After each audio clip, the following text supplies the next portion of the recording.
Hey guys, Professor Bill, Comic Book University, and Avengers 683. That's No Surrender, part 9 of 16. Wow! So we're already more than halfway through this.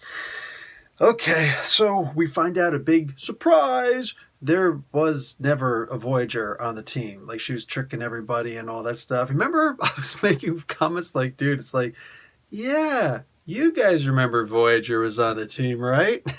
Anyway, so to the comic, yeah, that didn't happen. That never freaking happened. So thank you. I don't feel quite so like everything's weird now. Anyway, the Avengers are all talking like, "Hey, what's up? You know, we're hurting here. Do you have any good news for us?" And the Living Lightning's like, "No. We need Voyager to come and bring us in Antarctica back up there." And it's like, wait, what? So, also Enigma got taken out of stasis because when Red Wolf died. Yeah.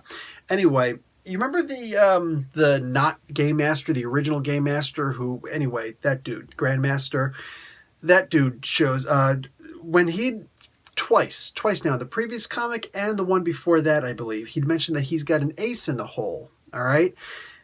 I don't think he was talking about the Hulk. I think he was talking about Voyager.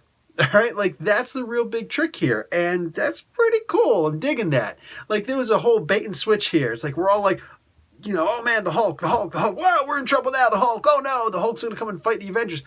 Maybe. Maybe it's going to be something else entirely different. So Nadia Pym and the Beast, Hank McCoy, they're going after the tumor inside of Jarvis's head, this parasite of extraterrestrial proportions, whatever. Anyway, so Hank is like, listen, the hospital is under attack. You go after it. I'll go take care of the pyramid. Nadia's like, nah, switch that. So she shrinks him, sends him in, but Beast, look, I like Beast. Beast is cool and all, but let's face it. Beast is better in a lab because as cool as he is with hopping around and jumping around, he's not that effective. He's never really been that effective. Dude's always getting knocked out. He doesn't quite get knocked out in this one, but he does prove to be, once again, ineffective. Completely ineffective. It's like, dude, you had one job. You had one job. All the little jobs that he tried to do, he failed. All right, he failed. He tries to save somebody. Oops. He goes and he tries to save Jarvis. Oops. Nadia's just coming by. I got this. So, yeah, she's taking care of everything. She actually tries to touch the pyramid, but it doesn't work. She gets repelled.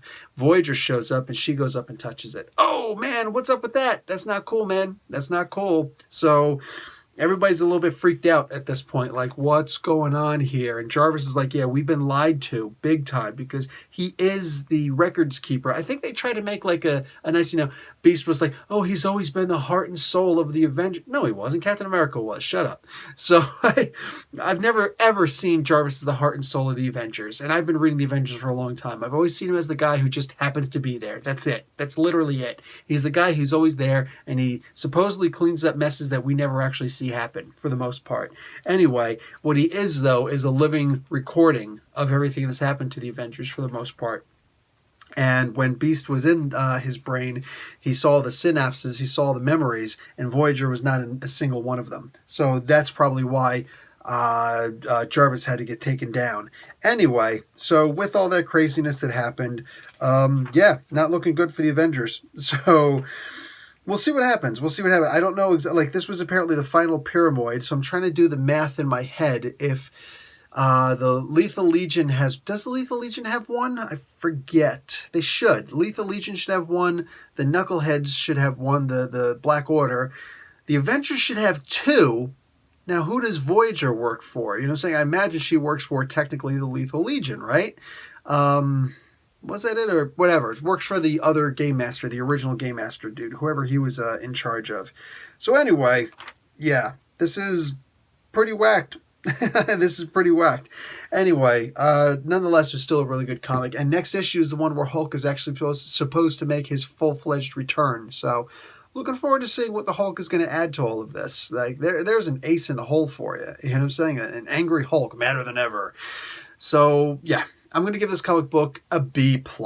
This was a whole lot of fun. I like this, like the trips down memory lanes, the adding some importance to Jarvis. I even like the cover. The cover is a really good representation of what happens in here. It's just it doesn't happen on a computer screen. Instead, it happens in the like two hands.